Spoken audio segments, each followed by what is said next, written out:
Hi, I'm Jeff Jarvis, blogger at BuzzMachine.com and associate professor of journalism at the City University of New York's new Graduate School of Journalism. Sorry I couldn't be with you today, but I'm delighted that you're talking about issues affecting bloggers, and I'll spend just a few minutes on those issues now. First and foremost, anyone can commit an act of journalism. You may be a witness to news, and you can now gather and share that with your phone or the internet. I'm also seeing with my journalism students, they're realizing that they are likely to have to work independently. They won't all have jobs on newspapers or TV stations, but they'll still be journalists committing journalism. So it's very important that we find the protections that now go to journalists need to go to citizens practicing journalism. It means that we have to stand together in big journalism and defend the rights of the people out there who are going to help us do news from now on. It means, for example, the SHIELD laws may need to encompass journalists. We don't exactly know what SHIELD laws are in this country yet, and we don't know who is a journalist. I think it's wrong to define journalism by who commits it. It's more about the act. At some point, obviously, if everyone is shielded, then no one is shielded. It's a very complicated area. There's also issues about access to officials. If I can have access to City Hall or to the White House, why shouldn't the guy next to me, who's probably doing better journalism than I'm doing? And finally, we're going to see that life is on the record. I can be talking about something at home over the dinner table now, and I have to turn to my son and say, son, don't blog that. Next, libel. Susan Crawford, who's a brilliant lawyer at Cardozo School of Law in New York and a blogger, has argued that libel laws become obsolete when we now have a right of response on the internet. There's an ethic to the link in blogs. I do link to things with which I disagree, because that is the ethic that says, I may think this person's full of crap, but go see for yourself. If I make a mistake, people demand that I correct myself, or I don't have any credibility anymore. People can link to me and say, well, Jarvis is full of junk. So it's a different world of publishing and response, and libel law has to catch up with that. Allied with that, of course, is libel insurance. Glenn Reynolds, the Instapundit, one of the top bloggers anywhere, used to have libel insurance on his homeowner's policy. But once he started making money on his blog, that became irrelevant. There have been efforts from the Media Bloggers Association and others to come up with libel insurance for groups of blogs. There are efforts to start trade associations around to do this. There's been no solution presented, and if you people can talk about how to give us libel insurance, that will be very important.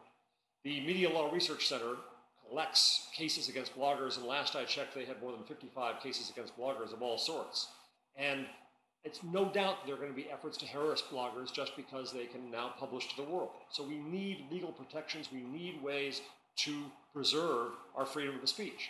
Because if we don't, remember, anyone can do acts of journalism. So that means anyone can be harassed out of committing an act of journalism. This is important work for our society.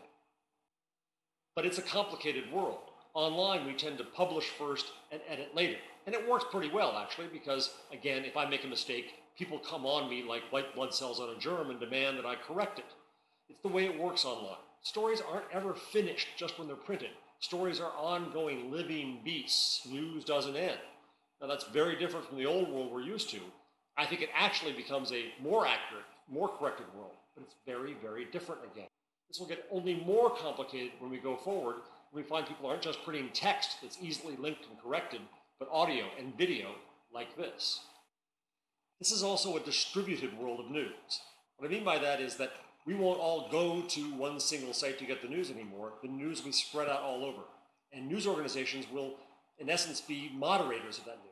That means they won't be necessarily responsible for and liable for everything that they present to their readers as news. They may link to my blog and say, that guy reports something. Judge for yourself.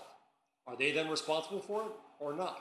In a distributed world, we have to rethink the architecture of news and realize that it won't all be gathered into one place where it's all edited, where it's all cleaned up nice and neat with a bow on top. It's a messier world. We also need to be aware that this is a two-way world. RSS allows us to send our news out. Once it's sent out, though, we lose control of it. We no longer have the chance to correct it. It's also a remix world. It's very important that we get our news out there and remixed, because if you're remixed, you're part of the conversation.